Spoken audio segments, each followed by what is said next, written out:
Right. To add salt to the wound of everyone that is hoping that SADC is going to do something. This is what I can say final nail in the coffin, or something that will burst the bubble of any hope that SADC is going to do something.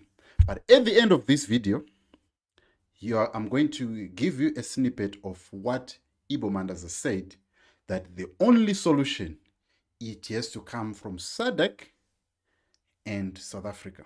These are two entities that, unless they decide on Zimbabwe, nothing is going to happen and we are doomed. We just have to fight another fight which is totally different from what we have now, or we'll have to wait until 2028, which is far too many of us. This is Chris Mutsvangwa talking about that they own SADC. They're saying,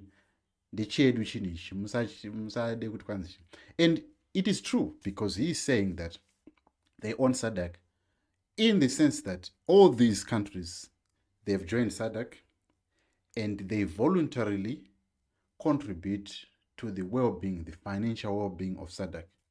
So, do you think that they are going to bite the hand that feeds them if South Africa is endorsed?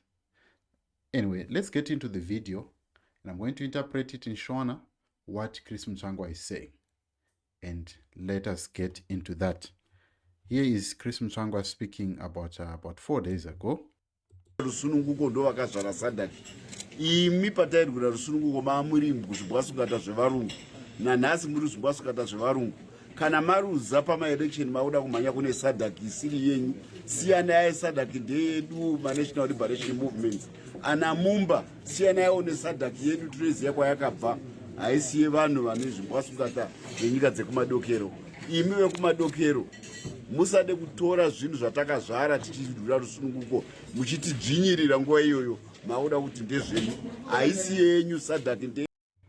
In essence, he's saying that Nevas Mumba, you were not part of SADC. This SADC was born out of the liberation struggle. You were not there. You are the puppets of the West. This SADC is ours, and we call the shots. So do not say that because you have lost the elections, then you are going to rush to SADC.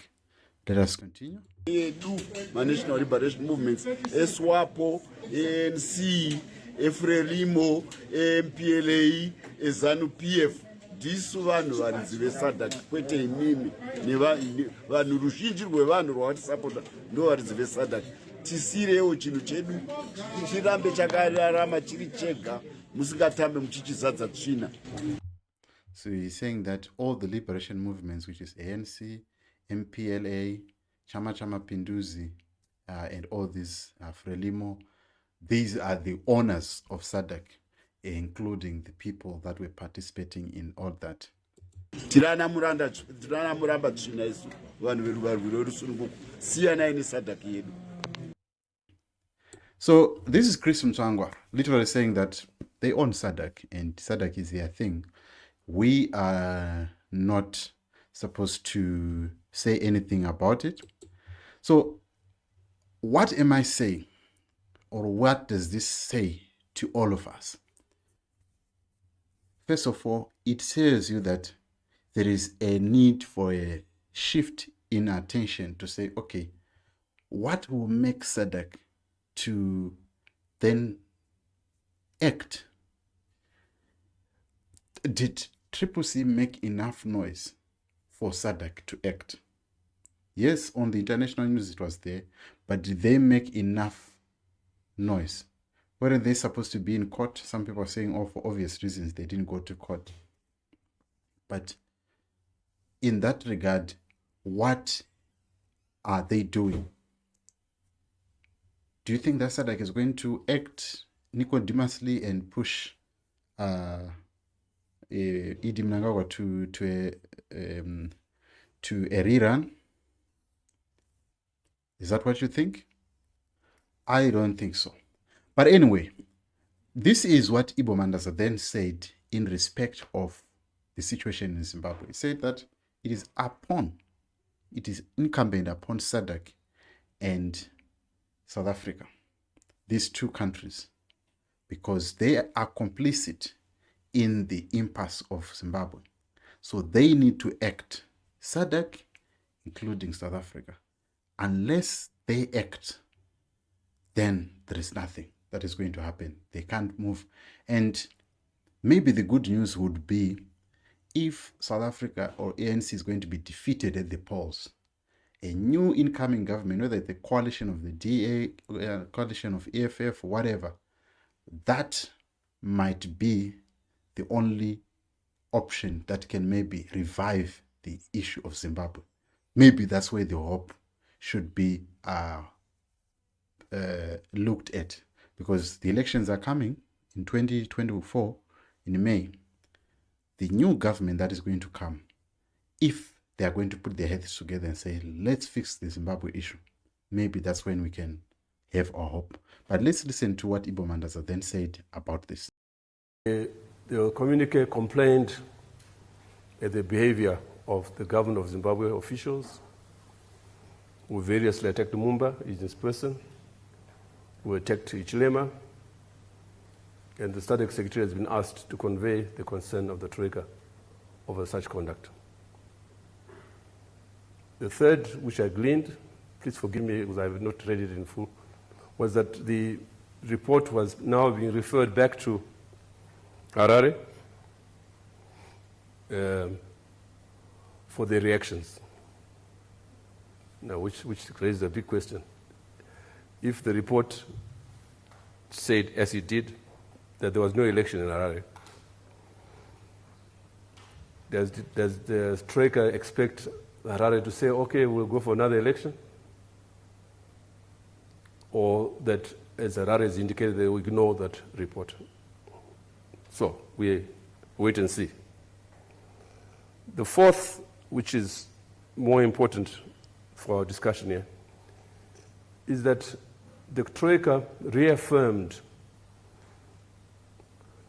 the rules and protocols of SADC with respect to elections, and warned that unless SADC observes and adheres to these best practices, the future of democracy is in danger in the region. It's a very, very important statement. So I'm not sure how far Ichilema will go, but I would like to say the following, that as long as South Africa is not in full support, we are going to see Zimbabwe, Mnangagwa taking comfort from the people who hurried to congratulate him, as they did. People rushed to the inauguration. South Africa is going to remains a key factor. Without South Africa, little or nothing can be done in Zimbabwe. That's the reality. We have been to the AU, informally, some of us, and its message is very clear. Unless SADC and South Africa want action, we can't do anything. I did mention my article in the Sunday Times, so it's not a secret. Okay, this is what Ibo Mandaza said, and what do you make of Chris Mutsvangwa's statements and our scenario at this point in time, and the action that is on the ground? I would love to hear your thoughts. What do you think is the best solution? Is anything that is happening in the background that you would say, pane zviri kuitika? For me, it's just rhetoric. Anyway, I'll see you on the next video. Please subscribe to JCTV Africa, and if you want to advertise your stuff on JCTV, get in touch on the numbers that are appearing on the screen, and I will get your word out there so that you can promote your products on this platform. Bye for now.